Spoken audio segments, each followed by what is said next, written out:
Hello दोस्तों, नमस्कार। आप सबका स्वागत है मेरे YouTube channel New Heaven Classes में। दोस्तों, आज कई दिनों बाद आप सबसे मुलाकात हो रही है और आप सभी के जो बोर्ड एग्जाम है दोस्तों वो समाप्त हो चुके हैं। तो जो 10th और 12th वाले स्टूडेंट हैं उनका एग्जाम्स हो चुके हैं, लेकिन जो हमारे स्टूडेंट 10th में थे अब की बार 11th में एडमिशन लेंगे, या जो 11th में थे 12th में जाएंगे, या फिर जो 12th का एग्जाम दे चुके हैं, उन सभी के लिए एक महत्वपूर्ण टॉपिक लेके आज हम आए हुए हैं, पार्ट्स ऑफ स्पीच यानी कि सेंटेंस। दोस्तों, आप कोई भी एग्जाम देने जाएंगे वहां पर आपको पार्ट्स ऑफ स्पीच जरूर आएगा। तो पार्ट्स ऑफ स्पीच की एक महत्वपूर्ण भूमिका होती है आप सबों के लाइफ में, खासकर कैरियर में। जब आप पढ़ाई करते हो तो इस चीज को आपको अच्छे से तैयार करना है। दोस्तों, अगर चैनल को आपने नहीं सब्सक्राइब किया, सब्सक्राइब कर लीजिए, वीडियो को लाइक और शेयर कर दीजिए। दोस्तों, शुरुआत करते हैं टॉपिक की, पार्ट्स ऑफ स्पीच की। देखिए, पार्ट ऑफ स्पीच में होता क्या है कि आपको सेंटेंस दिए जाते हैं। वैसे तो हम बचपन से पार्ट ऑफ स्पीच पढ़ते आते हैं, लेकिन उसका तरीका अलग होता है, और जब हम 10th बाद पार्ट ऑफ स्पीच पढ़ते हैं तो उसका तरीका अलग होता है। दोनों में अंतर क्या होता है? अंतर सिर्फ इतना होता है दोस्तों कि जब हम लोग हाई स्कूल में पढ़ते हैं तो केवल kinds of part of speech पढ़ते हैं,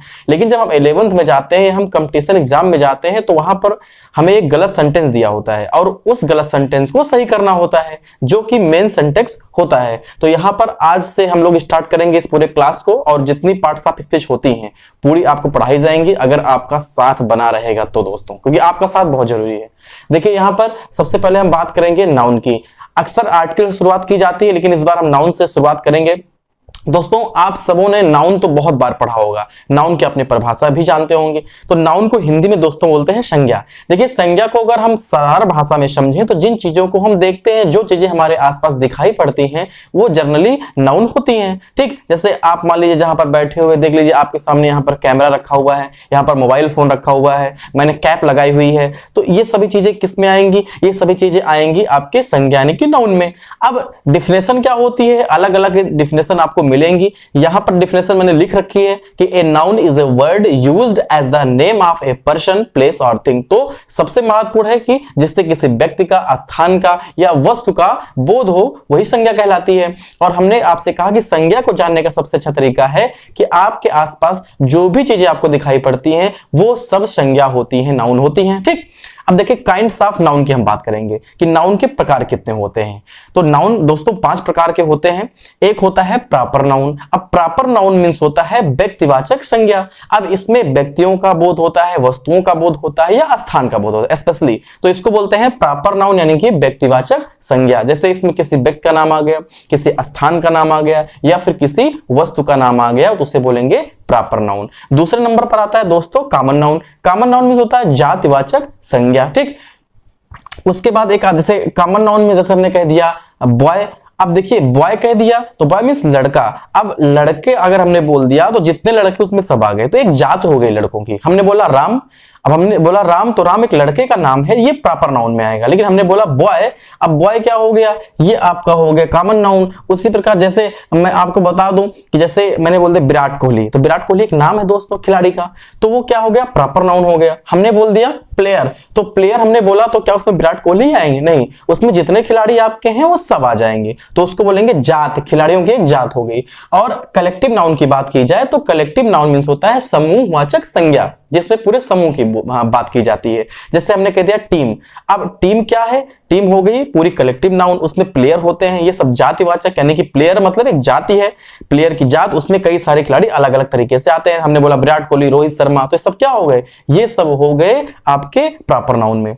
उसके बाद बात करेंगे मटेरियल नाउन की। तो मटेरियल नाउन मींस होता है पदार्थवाचक संज्ञा। इसमें जो पदार्थ होते हैं, आपका पानी हो गया, दूध हो गया, ये सभी आपका ईंट हो गए आपके, ये सब किसके अंतर्गत आएंगे? मटेरियल नाउन के। और सबसे अंत में महत्वपूर्ण क्या होता है? एब्स्ट्रैक्ट नाउन यानी कि भाववाचक संज्ञा।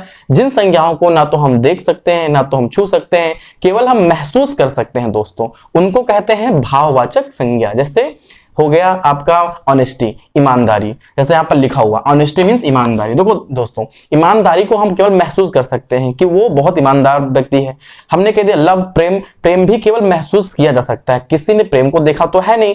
अब ये मत कहिएगा किसी का नाम प्रेम हो तो उसको तो हमने देखा है, तो अलग वे में चला जाएगा दोस्तों। ठीक, तो जिनको ना तो हम देख सके ना तो छू सके, केवल महसूस कर सके, उसको क्या बोलते हैं? एब्स्ट्रैक्ट नाउन यानी कि भाववाचक संज्ञा। तो ये आपका अब तक क्या हो गया दोस्तों? ये तो आपका हो गया नाउन के बारे में, नाउन का परिचय कि नाउन की परिभाषा क्या है और इसके साथ साथ इसके प्रकार क्या होते हैं। लेकिन जो एग्जाम्स होते हैं कंपटीशन लेवल के या आपके बोर्ड एग्जाम होते हैं, वहां जो क्वेश्चन आते हैं इस टाइप के आते हैं कि आपको पूछा जाएगा गलत सेंटेंस, उसको आपको सही करना है। आप सही कैसे कर पाओगे? आप सही तब कर पाओगे जब आपको उसका रूल अच्छे से मालूम होगा। तो आज के इस वीडियो में हम बात करने वाले हैं प्रॉपर नाउन के एग्जाम पॉइंट की। उसके बाद नेक्स्ट वीडियो में भी हम प्रॉपर नाउन को ही कवर करेंगे। उसके बाद धीरे धीरे हम जितने प्रकार होते हैं सभी को कवर करते हुए चलेंगे। तो सबसे पहले जो पहला रूल है दोस्तों आपके सामने है कि प्रॉपर नाउन का प्रत्येक शब्द का जो फर्स्ट लेटर होता है वो कैपिटल लेटर होता है। जैसे हम किसी का नाम हो गया रामलाल मान लीजिए, तो हम तो पहला अक्षर तो कैपिटल लिखते हैं, उसके बाद हम लोग क्या करते हैं? ऐसे लिख दिए। तो ये बिल्कुल गलत तरीका है। कहा गया कि जो व्यक्ति का नाम होता है, ठीक है, ये नहीं कि पहला अक्षर, जैसे रामलाल, अब एक वर्ड आपका क्या है? राम है, उसका पहला अक्षर कैपिटल में होगा। अब दूसरा क्या है? लाल है, तो इसका भी जो प्रथम अक्षर होगा वो कैपिटल में होगा। इसका सही तरीका दोस्तों क्या है? RAMLAL।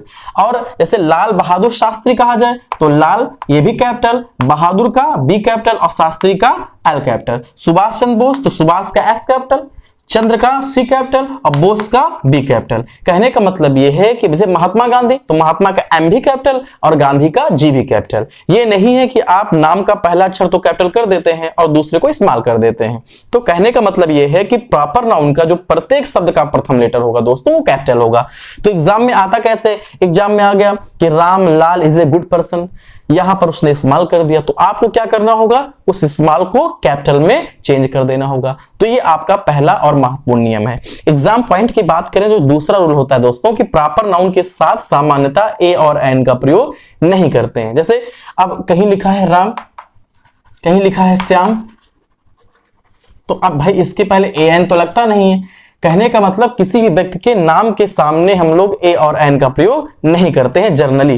कभी कभी दोस्तों कर सकते हैं, तो उसका जो विशेष स्थितियां बनती हैं उस स्थितियों में किया जा सकता है, लेकिन नॉर्मल वे में हम लोग ए एन का प्रयोग नहीं करते हैं। तीसरा जो रूल होता है प्रॉपर नाउन में यस या ईएस जुड़ा हो तो भी सिंगुलर होता है। जैसे आपने सुना होगा फिजिक्स, अब बताइए दोस्तों फिजिक्स में एस लगा कि नहीं लगा है? इथिक्स हो गया, सिविक्स हो गया, एक बुक होती है अरेबियन नाइट्स, अब देखिए इसमें एस लगा हुआ नहीं लगा हुआ अंत में। सिविक्स की स्पेलिंग देखिए एस लगा हुआ है, फिजिक्स में लगा हुआ है, मैथमेटिक्स में लगा हुआ है। तो यही रूल कहता है कि प्रॉपर नाउन में एस या ईएस जुड़ा हो फिर भी वो सिंगुलर होता है। ठीक, तो जैसे कहीं लिखा है कि physics are a hard subject, तो अब क्या करेंगे? आर तो लगाएंगे नहीं, भले उसमें एस या एस लगा हुआ है, लेकिन क्या नियम है कि वो सिंगुलर होता है। तो वहां जहां आर लगा होगा हम लोग वहां पर क्या कर देंगे? इज का प्रयोग कर देंगे। ठीक, अगला रूल देखते हैं कि प्रॉपर नाउन के पूर्व हम लोग दी का प्रयोग नहीं करते हैं। अब प्रॉपर नाउन के पूर्व दी का प्रयोग नहीं करते, इसका मतलब क्या है? जैसे किसी का नाम है, हमने ले लिया